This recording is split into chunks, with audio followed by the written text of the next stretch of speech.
필승! 안녕하십니까. 배달중고차 서진아빠입니다. 자, 이번 시간에는 내차 중고차 수출 해보기. 여러분들 이게 정보가 많이 알려지지 않다 보니까 이 중고차 수출에 대해서 모르시는 분들이 많아요. 물론 저도 처음에 그랬지만, 그래서 어떤 차가 어느 나라로 수출되는지, 과연 내가 타고 있는 차가 수출이 나갈 수 있는지 없는지, 그 다음에 수출을 내보내면 어떠한 이점이 있는지, 그 부분에 대해서 오늘 그 영상을 제가 제작을 하려고 그러고요. 일종의 좋은 정보가 될 수 있습니다. 왜냐하면 폐차를 하는 것보다 수출을 보내는 것이 더 좋은 금액으로 아마 차를 매도할 수 있는 그런 기회가 되기 때문에, 대한민국 중고차를 주로 가져가는 나라가 어디인지, 또 어떠한 중고 차량들이 수출이 나가는지, 오늘 그 부분에 대해서 한번 설명을 드려보겠습니다. 자, 그래서 내차 수출하기라는 간단한 주제로 제가 영상을 지금 제작을 하려고 그러는데, 일단 그 수출국을 제가 정리를 해드려 보면, 대한민국 중고차 수출국 1위가 일단은 중동입니다. 중동 국가가 되게 많이 이쪽으로 편중되어 있어요. 중동국이 수출이 제일 많이 이루어집니다. 우리나라 중고차가. 첫 번째는 이제 리비아라고 얘기할 수 있죠. 리비아. 리비아에는 세 개의 포트가 있어요. 트리폴리, 무시라타, 벵가지라는 세 곳의 포트가 있는데, 이제 각 포트마다 이제 선호하는 차량이 달라요. 그 다음에 이제 또 많이 나가는 나라가 이라크는 예전에 한때 많이 나갔던 나라죠. 이라크가 있고, 그 다음에 이집트. 근데 요르단이 빠졌네요. 리비아 다음으로 요르단입니다. 정말 우리나라 현대자동차가 좋아하는 나라죠. 요르단. 이게 대표적으로 더 있어요. 근데 가장 많이 가져가는 나라 리비아, 요르단, 이라크, 이집트, 이렇게 대표적으로 제가 예를 들었습니다. 리비아 애들, 자, 리비아 애들이 어떤 차를 가져가느냐. 지금 거의 대한민국 수출 물량의 60에서 70%를 차지하죠. 마당장사의 근원입니다. 리비아 시장이. 마당장사의 근원이에요, 거의. 자, 리비아로 나가는 차들이 뭐가 있냐. 옛날부터 말씀을 드리면 아반떼. 자, 아반떼 시리즈. 그 다음에 베르나. 다 오래된 차들이죠. 그 다음에 소나타. 라세티.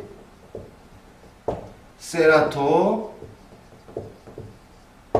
그다음 화물차들은 이제 포토나 봉고 등등등등 여러 가지의 차들이 있습니다.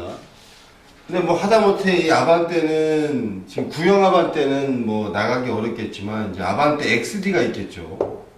베르나도 구형이 있지만 뉴베르나도 나오죠. 뉴베르나. 그러니까 이러한 차종들 솔직히 연식이 다 14년, 15년 이상 된 차량들 아닙니까? 근데 내수에서 솔직히 수요자를 찾기가 힘들어요.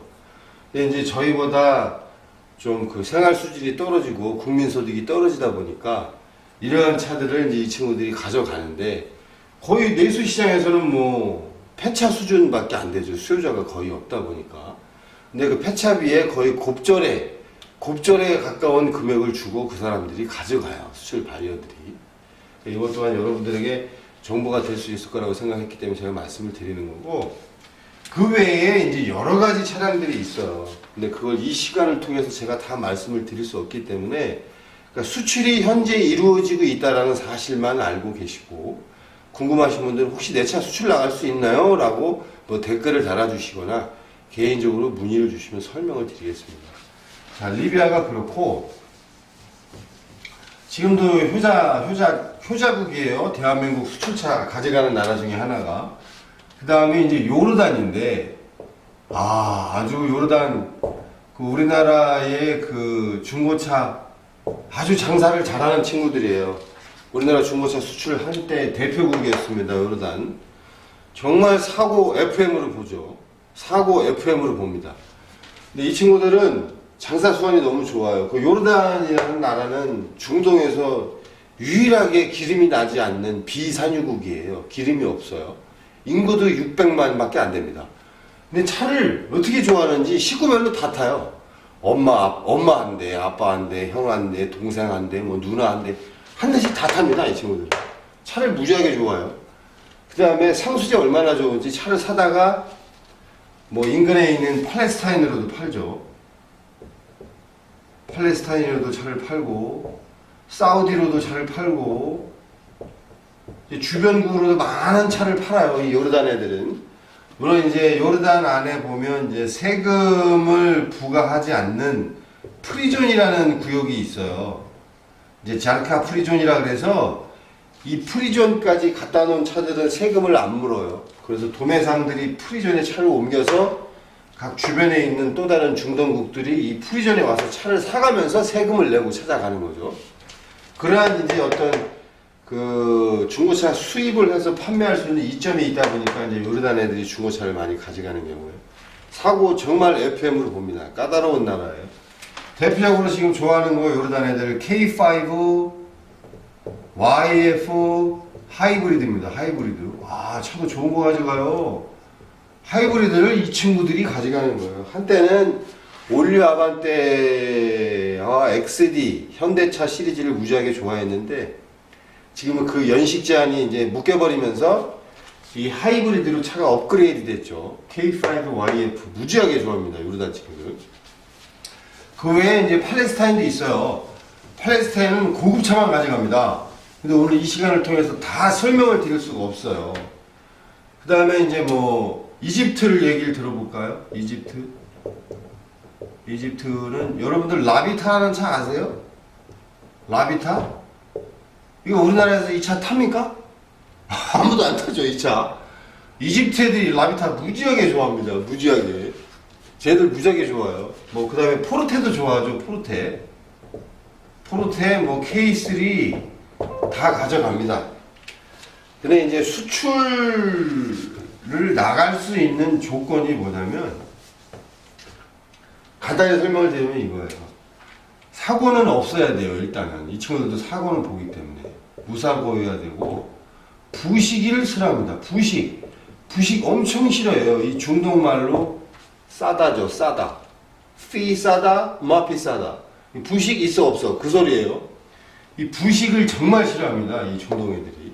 왜냐면 거기는 우리처럼 눈이 오는 국가가 아니고, 염화칼슘을 뿌릴 일이 없기 때문에 차에 부식이 일어날 수가 없어요. 그 연중 기온이 뭐 가을과 여름과 같은 비슷한 날씨니까 전혀 차가 썩을 일이 없겠죠. 날씨 영향을 받지 않습니다. 부식이 싫어하고, 그 다음에 이제 주행거리인데, 이 얘기를 안 할 수가 없어요. 이 주행거리 얘기를. 내수 어떻습니까? 이 주행거리 상당히 중요하죠. 주행거리 손대면 어떻게 됩니까? 이겁니다, 이거.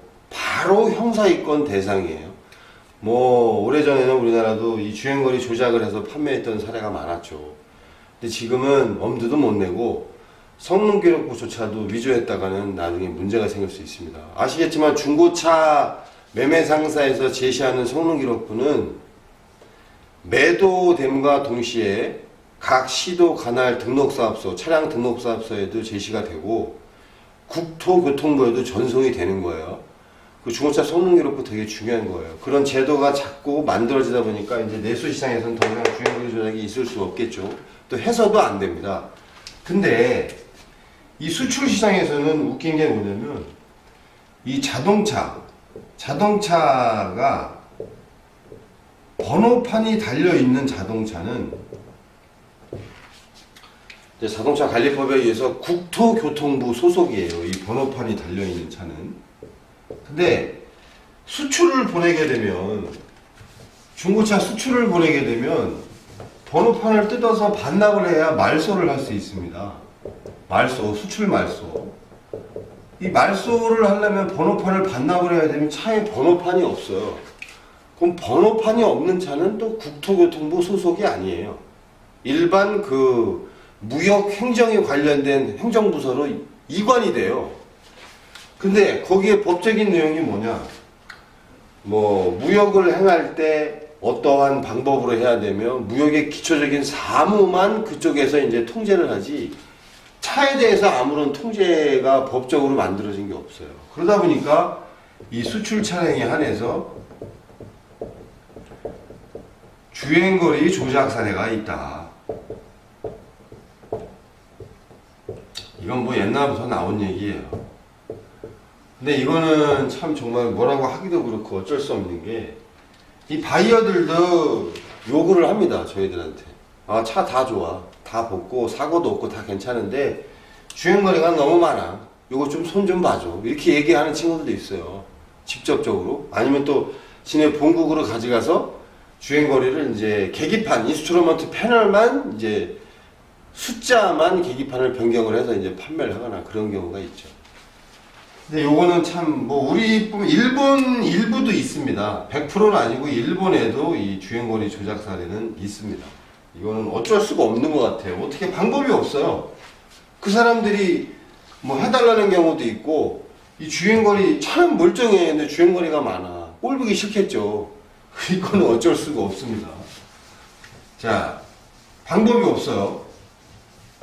자, 이렇게 해야 되고 그 다음에 이제 중동국을 설명을 드렸고 그 다음으로 지금 뭐 중동 다음으로 나가는 차 대부분 이제 뭐 동남아를 예를 들게요. 동남아 쪽은 단연 화물차가 1위입니다. 화물차.